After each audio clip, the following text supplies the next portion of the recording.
देखो जितेबाला राजनीति में गोटे शून्य स्थान रही थाए से गोटे आंचलिक दल गठन प्रक्रिया आरंभ हुए।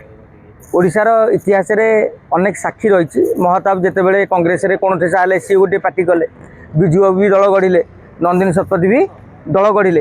एवं आजिका दिन में कहीं चर्चा आरंभ होती जे ओडिशार सबुठारु शक्तिशाली एवं सबुठारु अधिक प्रभावशाली एवं सफल राजनैतिक दल विजु जनता दल तार भविष्य अनिश्चितता दे गति करुच्ची। राजनीतिक दल में गोटे आंचलिक दल को संभाळा गोटे उत्तराधिकारी आवश्यकता रही। आपड़ लक्ष्य करूँ आरजेडी कथा लालू यादव पुओं को आगू को आनी न था प्रश्न उठी था लालू यादव पर आरजेडी रहिबो कि। आपन देखो नीतीश कुमार एवं पुओं को आगू को आनी डीएमके करुणानिधि पुओ स्टालिन को आगू को न आनी था डीएमके आज रही न था। एआईडीएमके जयललिता कौन उत्तराधिकारी नथिबारु आज से दल निजर अस्तित्व संकट देके गति करुच्ची। बाल ठाकरे पुओ जदि शिवसेनार मंग धरी न था आज शिवसेना सिंधे हाथ में काली आउ का हाथ में एमती धीरे धीरे धीरे धीरे किए नहीं विलय कर था।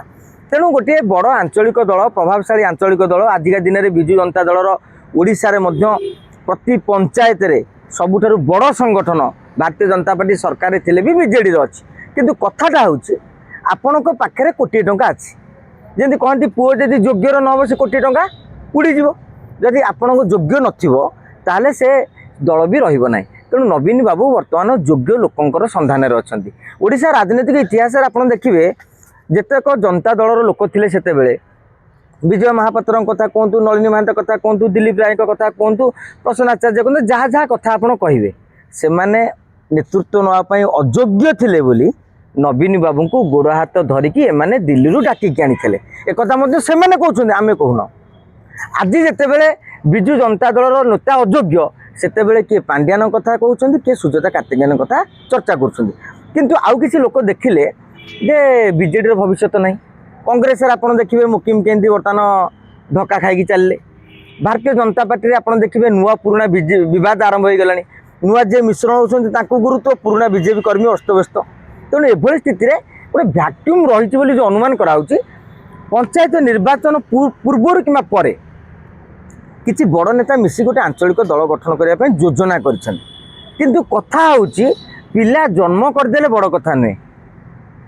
जैविक प्रक्रिया भगवान जहाँ आमको देते शक्ति समस्ते पिला जन्म करदे किंतु लालन पालन करके मनुष्य कर किए सेटा गोटे बड़ प्रश्न। तेणु दल गठनटा गोटे बड़ कथा नुहे। आंचलिक दल को केमिति आगू को निया जीवो से भली रणनीतिकार ओडिशा राजनीति रे नाही। एवं जार से ज्ञान रही विजय महापात्र सी बर्तमान पुओ जितेबाला पाटकुरारू लड़ी बीजेडी अच्छा सी 1.5 वर्ष है नीरव रही। तेणु जदि जदि मत कहुए आंचलिक दल किए एमान भितर पड़ोनी किंतु जदि आंचलिक दल गठन करने चाहिए बहुत बड़ बड़ नेता एकाठी होगापर कि नेतृत्व किए नब बाड़िया पिटा हे तेना आम समय को अपेक्षा करिया। आज सबुतक कार्ड खोलीदे आगक दिन में चार्म लगे। देखा बीजेडी 5 थर अधिक समय विधायक रही नेता शासन भार संभाली योग्य लगुना नवीन आपड़ निजे कहले से 5 थरू अधिक हो सारे ताने से 80 दशक राजनीति आरंभ करेंगे 40 वर्ष 45 वर्ष धरिकी राजनीति अच्छा। आजिका दिन में से बयस 70+ 75+ से बहुविध व्याधि से बर्तमान आक्रांत।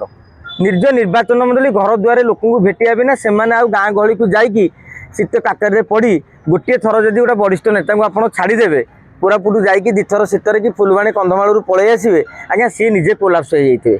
तेणु जो युव नेता सृष्टि हवा कथा आपड़ देखिए नवीन बाबू बहुत भल कम कर आम भी देखीचे किसी कम कर विकास कम न करते लोक 25 वर्ष धरिकी कहीं समर्थन करते किंतु तारी भितर मु कहि नवीन बाबू ओडिशा रे गोटे नेतृत्व संकट सृष्टि कर विषय रे ओडिशा रे तर्जमा हबार आवश्यकता रही।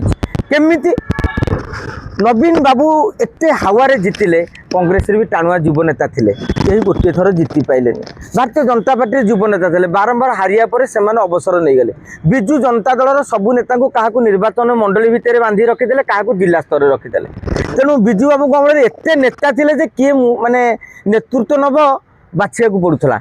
एबे खोजिया पड़ुची अमक नेता ए जाजपुर, समक नेता नयागढ़, समक नेता पुरी, ମାନେ ରାଜ୍ୟସ୍ତରୀୟ ନେତା ସୃଷ୍ଟି କଲେ ନାହିଁ।